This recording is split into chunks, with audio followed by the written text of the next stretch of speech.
Street food కాదండి బాబోయ్! Symphony. First బైట్‌కే tongue మీదున్న టేస్ట్ బడ్స్ టంగ్ టంగ్ మని డాన్స్ చేసేలా ఉందండి బాబు. కోల్‌కతా ఎగ్ రోల్ అదేనండి. మన ఫ్రాంకీ ఎప్పుడైనా ట్రై చేశారా? ఏంటి ఇంత సింపులా అనేస్తారు. చూసేయండి. 2 కప్పుల మైదా పిండిని ఒక బౌల్‌లోకి తీసుకొని కొంచెం సాల్ట్, కొంచెం షుగర్, కొంచెం నెయ్యి వేసేసుకొని వీటితో పాటు కొంచెం మిరియాల పొడి కూడా యాడ్ చేయండి బావుంటుంది. ఇక ఇప్పుడుంటుంది అసలైన కథ.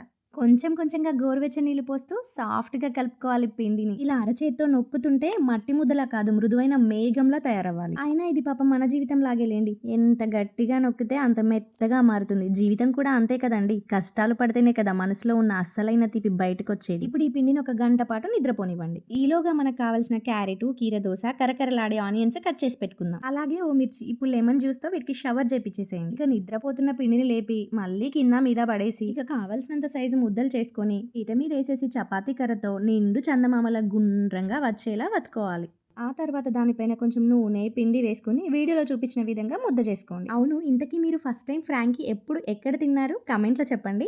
చపాతీలు మరీ సన్నగా, మరీ లావుగా కాకుండా మీడియం సైజులో వత్తుకోండే. అబ్బా! చూసారా రోలింగ్ ఎలా ఉందో? రోజ్ ఫ్లవర్ లానే అనిపిస్తుంది కదూ! ఈ రోల్లో అసలైన సీక్రెట్ పిండి కలపడంలోనే ఉంటుంది. ఎంత ప్రేమతో కలిపితే అంత మెత్తదనం అన్నమాట. ఇక ఈ ముద్ద చేసుకున్న పిండిని మళ్ళీ ఒకసారి గుండ్రంగా చెప్పాను కదా మీడియం సైజులో వత్తుకొని పెనం మీదేసేయడమే.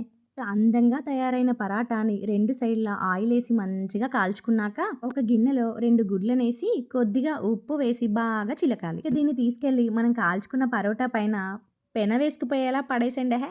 2 వైపులా కాల్చుకున్న తర్వాత ఇక దానికి పెనం మించి తీసేసి మనం కట్ చేసి పెట్టుకున్న కూరగాయ ముక్కలు ఒక్కొక్కటిగా పేర్చుకోవాలి. ఇక అంతేనండి. వేడి వేడి ఎగ్ రోల్‌ని నోట్లో పెట్టుకున్నప్పుడు ఆ క్రంచీ క్రంచీ పరాటా, మెత్తని గుడ్డు, ఘాటైన ఉల్లిపాయలు ఆహా! కోల్‌కత్తా వీధిలో విహరిస్తున్నట్టుందండి బాబు. దీనికి మైదా పిండే వాడాలా అంటే అలా ఏం కాదండి. గోధుమ పిండి కూడా వాడొచ్చు. అది ఇంకో వీడియోలో చూద్దాంలెండి.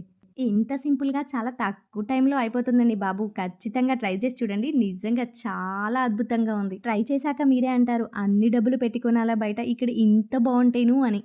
ఇంత అందమైన ఈ మాయాజాలాన్ని ఇంట్లోనే హెల్తీగా చేసుకొని తినండి. దీంట్లో ఉన్న వెజ్జీసు మీ ఇష్టమున్నవి వాడుకోవచ్చండి. అది ఆప్షనల్. మీ దగ్గర ఏముంటే అది. నా దగ్గర ఉన్నాయైతే ఆనియన్స్, క్యారెట్ కాబట్టి నేను అది వాడేశాను. మీ దగ్గర ఏది ఉంటే అది వాడుకోవచ్చు.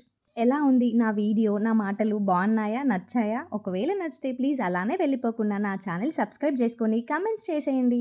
కోల్‌కతా ఎగ్ రోల్ రెడీ అయిపోయింది. అబ్బా! ఎంత బావుందో కదా! చూస్తుంటేనే నోరు ఊరిపోతుంది. ఇంకా ఆలస్యం ఎందుకు? చేసేసుకోండి మీరు కూడా ఇంట్లో. మర్చిపోకు సబ్స్క్రైబ్ చేసుకో. ఉంటా మరి.